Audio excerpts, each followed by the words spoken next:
Hey guys, so first of all, hope you all had a good Christmas and New Year. I've been tinkering away at this E36 in the background when I had an hour or two here and there, but I'll show you where I'm at. I've started like mocking stuff up, so we have the nose cone mocked up. I got my new holes drilled because we repaired it around here. I got the new holes drilled in the wing. We have the wing mounted. I've got the filler work done in the bottom repair in this wing. A wee low spot there still.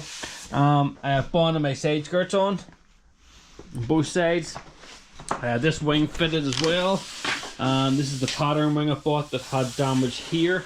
But we have started to shape that. Still a wee low spot there I need to fix. And that side skirt's bonded on. The doors, I have had all the doors on, and I've started flattening them down. This is what we're doing this time. We're getting these seats mocked up and getting that sorted. But yeah, I say I didn't really have much time over the last 2 weeks to work on this here. A few hours here, a few hours there, and then it was really cold and sometimes I just didn't want to work on it. I've mocked the bumper up as well. Around this area here, it was like rippled, so I've drilled it and tiger sealed it on and put some screws in it. We're going to have to take them screws out and fix that at some stage, but I just wanted to get it flat. I was messing around with the fog lights from my old bumper and they seem to fit in there, so that's good. I just had to find the other one. I think it's sitting inside the AMG somewhere. The headlights are mounted there just for measuring things up. What else have I done? My radiator's in. That's in. Intercooler piping is sort of done. I have been doing a few things in the background, but I just didn't record it. But yeah, let's get into this. This time we're wiring up the seats and the rattle pump in the back.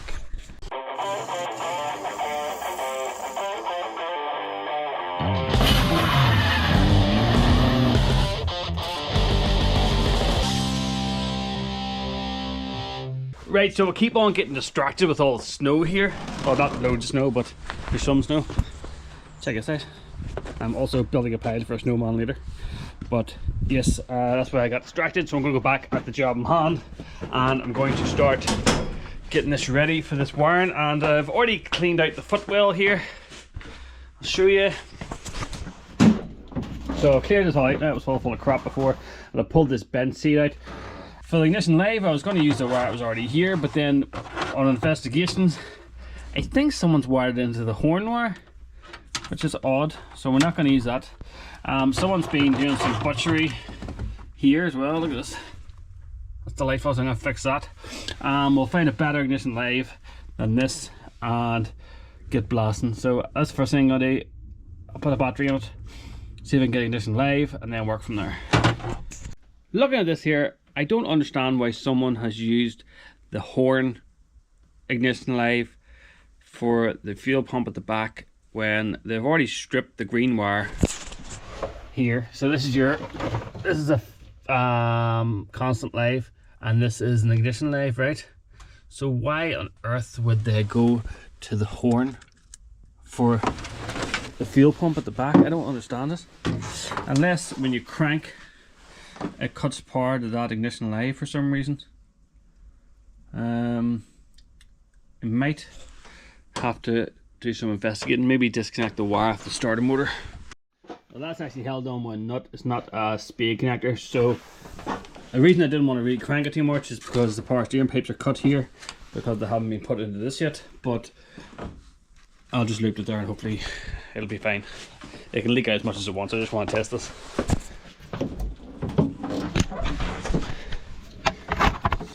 So if I get my multimeter and put it into that green wire there that someone's already stripped from it for some reason. And then around this side somewhere in there, I should hold it there. Nothing. Oh, turn the wipers off.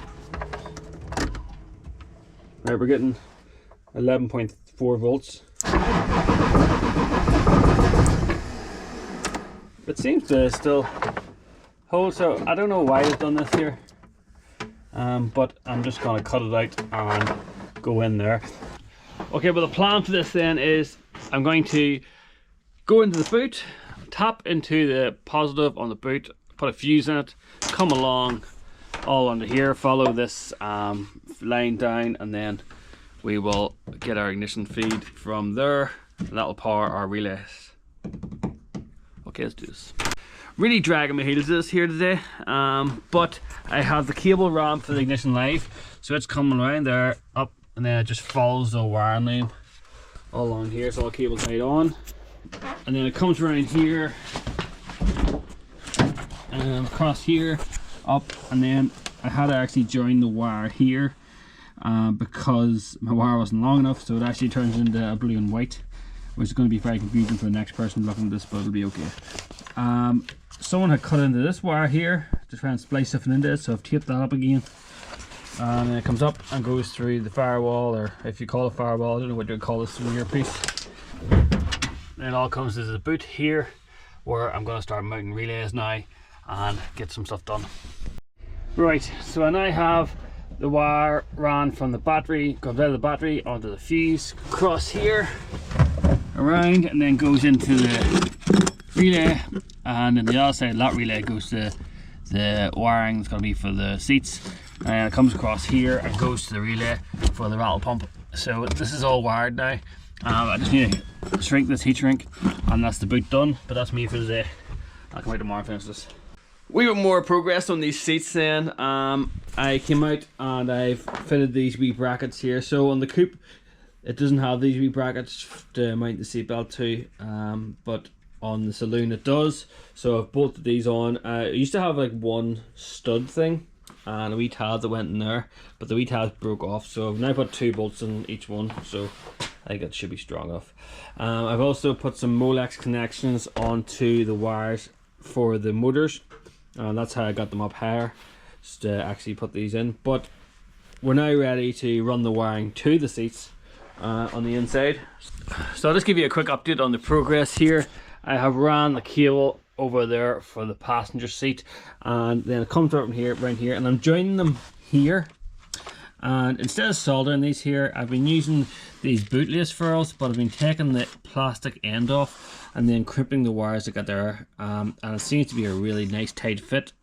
And just put the heat shrink over top of it and then melt it down, and it looks like that there. So I'm going to finish this one off, run the cable to where the seat goes, put the Molex on it, and then we'll be done, in theory. Now this all connected up and it appears to be working. So nothing works until you turn the ignition on. You can hear the fuel pump rattling away, but we have our seats working, and the other side should be the same. The rear seats I don't know what to do about yet.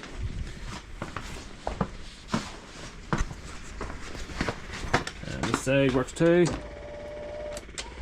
Oh yeah, look at that. Beautiful.